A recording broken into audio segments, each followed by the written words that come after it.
I was 13 years old when my parents passed away. My fondest memories of my parents were where we would go up and down the east and west coast. We'd just all be happy and things would be okay.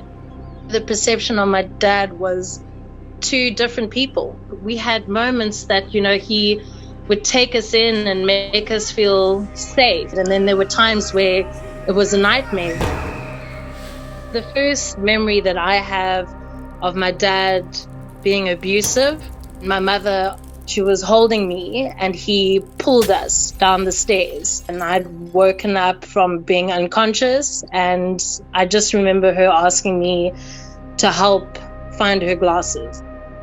People say you can't rape your spouse, but you can absolutely rape your spouse and take everything from them. And he really did that.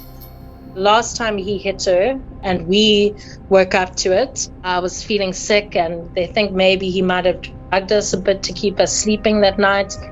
And I went into the lounge, and then my mom came in to comfort me because mothers, they don't care about themselves. And I put my hand on her head and he had pulled all the hair off on the side of her scalp. She said to her friend she couldn't anymore. And that's the thing.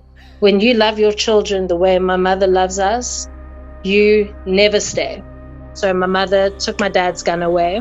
She took the bullets away. She found a place for us to stay, and she went to the police station. She asked them if two policemen could come with her to tell my father that she was leaving him. And they said, sure, we will help you. We moved out to this house. And my mother called the police and she said, okay, I'm good to go. Can you come with me? And they said, sorry, ma'am. Unfortunately, the gentlemen or officers you spoke to that day are not here today.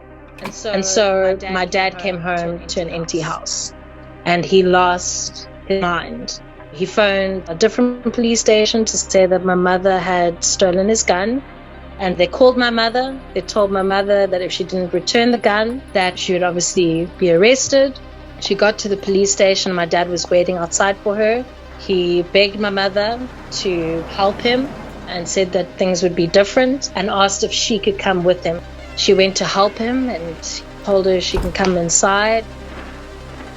They say that she would never have known, that it was so unexpected. He shot her 5 times point blank.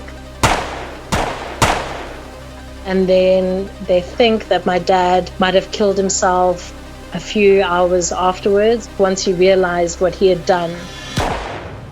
And the whole night, every time I heard steps, I would think, is that my mother, my father? Are they happy? Are we good? And finally, a police officer came to our house and told us what had happened.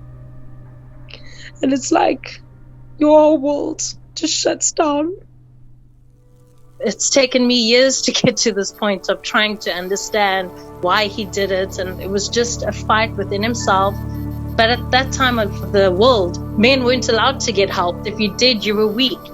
How many of our people live in silence? You don't know the internal fights everyone's going through. And until we start admitting responsibility for our community and our people, we need to stop tossing them aside and rejecting them and start realizing we need to help them.